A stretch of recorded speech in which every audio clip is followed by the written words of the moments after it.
Assalamualaikum warahmatullahi wabarakatuh. Apa kabar Ananda semuanya? Semoga jumpa kami dalam keadaan sehat dan jauh dari segala penyakit. Jumpa kali ini kami akan menyampaikan materi pemetaan lahan. Kita akan mempelajari tentang kontur. Bagaimana tentang kontur, apa saja yang ada dalam kontur, dan bagaimana cara mengerjakan soal-soal yang berhubungan dengan kontur. Ayo ikuti pelajaran kami selanjutnya ini.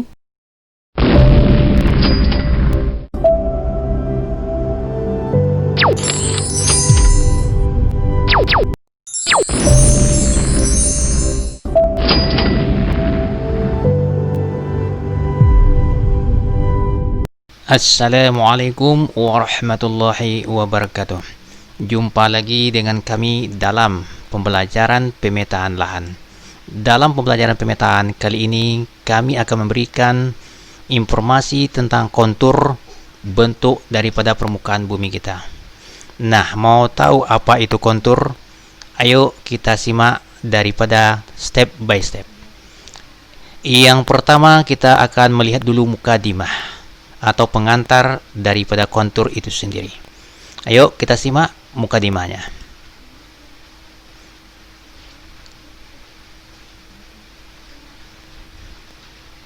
Permukaan bumi ini 2/3-nya diisi dengan lautan, dengan air.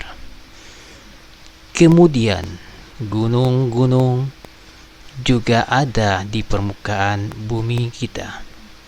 Ribuan gunung terdapat di permukaan bumi kita, baik yang tinggi maupun yang rendah. Gunung tersebut ada yang aktif dan ada yang tidak aktif. Bukan hanya di permukaan bumi saja, tetapi di bawah permukaan bumi juga ada. Setelah ada gunung, ada lagi bagian kecilnya dari gunung adalah bukit. Bukit kita tahu bahwasanya bukit selalu ada di hamparan permukaan bumi kita. Luasnya bukit di permukaan bumi kita sangat mendominan wilayah daripada daratan. Tasik ataupun samudra tidak jauh dari pandangan kita. Di antara satu pulau dengan pulau yang lain terdapat beberapa buah samudra, selat, danau pun juga ada. Itulah permukaan bumi kita yang 2/3-nya adalah air. Tak heran lagi, hulunya daripada lautan adalah sungai. Sungai yang begitu indah mengalir dari pegunungan tadi, melewati jajaran bukit, sampailah kepada lautan. Nah, inilah bentuk daripada permukaan bumi kita. Apa itu kontur? Kontur adalah garis khayal yang menghubungi titik yang mempunyai ketinggian yang sama. Di bagian sebelah ini kita lihat ada bentuk daripada bukit. Bukit di bawahnya ini, apakah itu pegunungan, kemudian ada bukit, kemudian ada lagi lereng yang selanjutnya. Nah, tingginya bukit ini ada lebih kurang 100 meter. Kemudian ada 80 meter, ada 60 meter, ada 40 meter, dan ada 20 meter. 20 meter kita anggap rendah, 40 meter naik sedikit, 60 meter, kemudian 80 meter. Garis-garis yang menghubungi ini, garis-garis yang sama tingginya, ini bernilai tingginya adalah 80 meter. Berarti di sebelah utara, kita lihat utara, itu tingginya 80 meter. Di sebelah daripada selatan 80 meter. Kemudian sebelah barat juga 80 meter. Di sebelah timur juga 80 meter. Demikian juga di titik A, itu sama nilai tingginya dengan di titik B.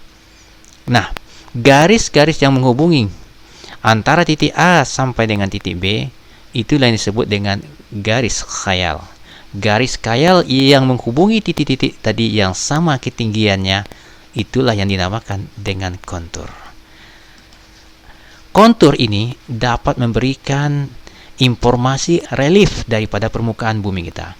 Informasi relief permukaan daripada bumi kita dapat kita lihat dari kontur, baik secara relatif maupun secara absolutnya. Apa itu garis kontur?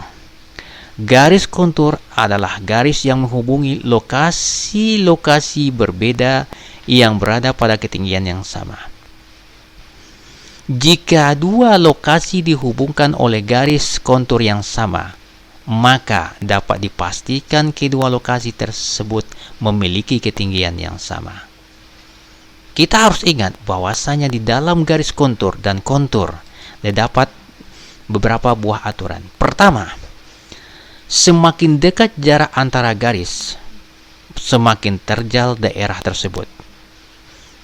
Kedua, garis kontur tidak pernah memotong garis kontur yang lainnya, namun selalu menutupi garis itu juga. Garis kontur jika memotong sungai akan berbentuk V terbalik dengan arah ke hulu sungai. Yang keempat, ketentuan yang berlaku pada garis kontur adalah garis kontur jika memotong jalan akan selalu berbentuk U ke arah lokasi yang lebih rendah. Inilah yang terdapat dalam aturan garis kontur. Bagaimana cara kita membuat daripada kontur? Yuk kita lihat. Jika kita melihat ada dua buah gunung yang berbentuk begini. Ini dua buah gunung. Gunung ini gunung yang A, ini gunung yang B, kita anggap begitu. Gunung yang A tingginya 10 meter dari bawah dasarnya, naik 20 meter, naik 30 meter, naik 40 meter. Sementara gunungnya yang B tingginya dari dasar ada 10 meter, kemudian garis keduanya 16 meter, garis yang ketiganya 24 meter. Dapatlah kita lihat garis yang pertama, baik gunung A ataupun gunung B, itu sama tingginya. Maka garis yang gunung A dan gunung B, jika kita lukiskan dalam bentuk petanya di kontur, maka ini tidak akan pernah putus, menyambung dari A menuju kepada B. Coba kita lihat ke bawah ini. Yang 10, yang ini tadi adalah gunungnya yang A, ini gunung A. Sementara ini adalah gunungnya yang B. Gunung A dengan gunung B pada ketinggian 10 meter. Ini 10 meter. Itu garisnya dengan aturan tadi itu tidak boleh arti katanya putus-putus. Kita lihat mana yang 10 meter. Yang 10 meter ini dia. Yang 10 meter bertolak dari sini, inilah gunung B dilewatinya, terus dibuat diaksirkan sama seperti yang digambar di atas, diaksirkan terus sampai ke sininya, dan ini terus akhirnya ketemu lagi di titik yang sama. Nah, ini cara kita menggambarkan garis kontur yang pertama. Kemudian yang 20 meter. Kita lihat 20 meter. Adakah yang di sebelahnya yang di B 20 meter? Oh, enggak ada. Ya, berarti yang 20 meter di A itu tidak akan pernah menyambung dengan yang di B. Coba kita lihat 20 meter di A. Ini 20 meter A, kita lihat ini arahnya ke atas, nih terus lagi. Kemudian trap di sininya, kemudian terus akhirnya sampai ke sini, balik lagi ke sini, tidak akan pernah nyambung ke sebelah ininya. Sementara garis yang kedua di kelompok B-nya yang ini 16 meter, sementara yang di A-nya adalah 20 meter. Di B 16 hanya di 16 saja tingginya, ini dia. Nah, di B saja. Begitu juga untuk yang 30 dan yang 40 tidak akan pernah nyambung kepada yang di sebelah B. Nah, kita lihat ini yang 30, kemudian yang ini yang 30, kemudian ini yang 40, terus yang begini juga untuk yang 24, yang di atas yang ini 24, juga yang ini juga 24 tersendiri.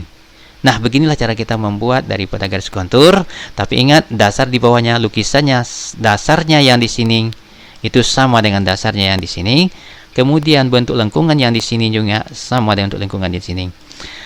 Gambar di atas bisa kita buat dalam bentuk petanya seperti di bawah ini. Ini cara kita melukiskan garis kontur. Garis kontur dibuat dengan cara memetakan informasi ketinggian suatu objek yang didapatkan dari super dunia nyata dan menginterpretasikannya dengan menggunakan garis-garis. Inilah yang kita dapatkan. Nah, bagaimanakah istilah interval kontur? Apa itu yang dinamakan interval kontur? Interval kontur adalah perbedaan ketinggian antara dua garis kontur di dunia nyata. Garis yang satu berbeda tingginya dengan garis yang satu lagi. Itu adalah perbedaan. Interval kontur dapat dihitung dengan menggunakan rumus. Nah, kita ingat rumusnya. Interval kontur CL, singkatannya interval kontur IC. I adalah interval, C adalah kontur. Sama dengan skala peta dibagi dengan 2000. Kalau kita ambil skala petanya, maka kita peroleh lagi, kita balikkan rumusnya adalah CL interval kontur dikalikan dengan 2000. Ini rumus yang selalu kita gunakan nanti di dalam menghitung interval kontur. Pada rumus tersebut, interval kontur memiliki nilai yang sama dengan skala peta dibagi dengan 2000. 2000 adalah ketentuan. Bagaimanakah contoh soal yang akan Anda temui di dalam kontur ini? Contoh soal yang Anda temui di dalam kontur ini adalah sebagai berikut. Contoh soal nomor 1. Diketahui skala peta topografi. Peta topografi adalah peta yang menggambarkan daripada bentuk permukaan bumi. Nah, skalanya adalah 1 berbanding 100.000. Pertanyaannya adalah, berapakah beda tinggi antara kontur dalam peta tersebut? Berapakah beda tinggi kontur dalam peta tersebut? A. 5 meter, B. 50 meter, C. 55 meter, D. 500 meter, E adalah 555 meter. Mau tahu jawabannya? Ayo kita ikuti. CL interval kontur sama dengan 1 dibagi dengan 2000 dikalikan dengan skala. Rumus yang dari awal tadi. 1 per 2000 dikalikan interval konturnya, skalanya adalah lebih kurang ini tadi. Ya, kita lihat skalanya adalah lebih kurang 1000 ini. Ini skalanya. Skalanya kita dapat tadi adalah sekitar ini 100.000. 100.000 kita masukkan ke sininya. Ke sini. Maka kita perolehlah apabila ini nolnya kita coret, ini nolnya kita coret lagi, maka 100 dibagi 2 hasilnya adalah 50 meter. Sehingga beda tinggi antar kontur dalam peta tersebut kita peroleh jawabannya adalah, jadi adalah B. Jawabannya adalah B. Beda tinggi antara kontur dalam peta tersebut lebih kurang adalah 50 meter. Bagaimana soal yang kedua? Kita masuk pada soal yang kedua. Soal kedua. Perhatikan peta berikut ini. Petanya kita lihat ini ada titik P. Titik P mempunyai jarak, garis konturnya adalah 120. Sementara ada lagi titik O. Titik O mempunyai jarak nilai adalah 100. Pertanyaannya, jika OP titik ini titik OP pada skala peta sebesar 6, jaraknya antara O dengan P adalah 6 cm dan jarak, berarti jarak ininya ini adalah 6 cm. Kemudian jarak PQ dan ini PQ, jarak PQ adalah sekitar 4 cm. 4. Berdasarkan ilustrasi tersebut, titik Q yang berada di tengah-tengahnya ini mempunyai ketinggian sesuai dengan A 101,6 meter perkebunan kina, kemudian B 103,4 pertanian sayur, C 105,2 tanaman coklat, D 106,7 meter perkebunan karet, E 108,4 pertanian jagung. Nah, berarti ini Ananda semuanya harus ingat kembali ketinggian mana yang cocok untuk tanaman-tanaman tersebut. Untuk mencari ketinggian tersebut, kita harus tahu dulu jaraknya. Jarak titik Q itu berapa?